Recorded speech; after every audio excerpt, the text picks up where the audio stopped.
Hello everyone and welcome to episode 14 of the 5-Minute Stitch. We are on day 2 of week 7, and today I thought I would go back to the bookmark for a little bit. There's not a lot left of this green color in this area, and the next one coming up is more of the variegated thread. It's a different color than the pink one that we used down here, which I still don't know if I did that right. People were telling me that you're supposed to do it one stitch at a... I bet we'll talk about this now.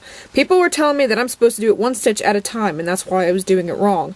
No, this down here, the reason this is like this is because I was running out of thread and I was trying to get as much out of that thread as possible before I had to stop. This here, I did every stitch individually. This has nothing to do with it. It's all... I just didn't know how the color change is supposed to happen. There was no cover picture with this design because it was a free design that came with the bookmark, and the bookmark obviously was not stitched on. So I don't know if this is how the color change is supposed to look, because it does not look right to me. But again, I've never used variegated thread, so I don't know if that's how it's supposed to go. Just ignore this as if it wasn't here, and just look at this and tell me did I do that right. Anyway, mini rant over. I had so many people telling me that, well, the reason it looks weird is because you didn't do the stitch 1x at a time. Well, you obviously didn't watch the previous video, because yes, I did. It's just... that part was like that because I was running out of thread and I wanted to try and finish it, which I couldn't. I ran out of thread completely before I could get done. Yeah. So, I don't know, I've never done variegated thread before. I've never done DMC variation, so I don't know how it's supposed to look. It looks weird to me. I don't know how the color change is supposed to... like, is that how the color change normally looks? Did I not follow the color change correctly? I mean, I don't have any example to go off of, so I don't know what it's supposed to look like or if it matters. I mean, I suppose it doesn't really matter in the end. Because if I don't know it, and the non-stitcher's definitely not going to know it. Anyway, I wanted to talk about in this video about the Stitcher's Dictionary on the blog. If you visited the blog, you may have seen it before. It's the very, very, very first article on the page, and I'm going to sneeze in about...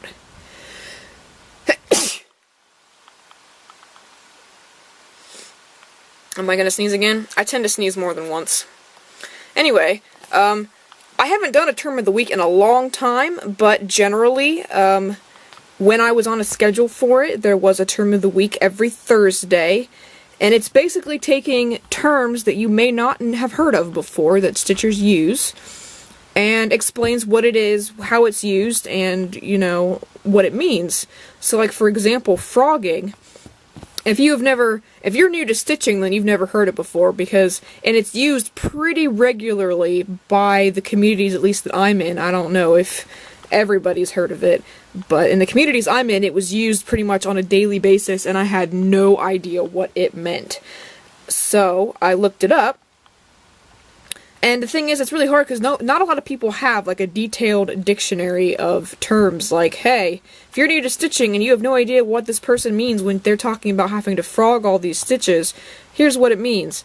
So, I decided to sit about and make a little sort of Stitcher's Dictionary, which I will link in the video description and in the blog article for this video.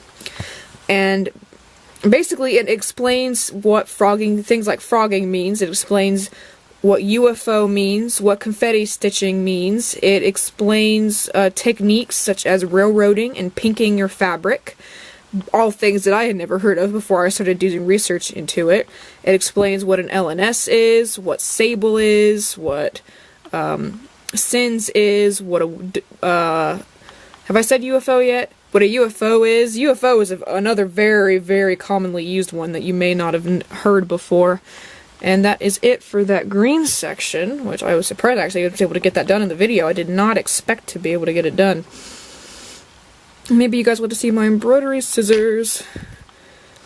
So yeah, I have a very, very long list of terms to go through still. I mean, cross-stitching is centuries old. There's gotta be, there's quite a few terms specific to it.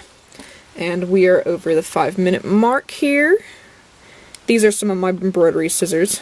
I should have picked up the pretty ones, though. This is my other pair. Focus. I thought they were really cute. They're little green with polka dots on them. But yeah. So that's the stitching we've got done. That is the only green in this area left now, just to get onto the actual variegated stitching part. So yeah, definitely check out the Stitcher's Dictionary in the description, and I will see you guys in the next episode. This has been day 2 of week 7. Bye!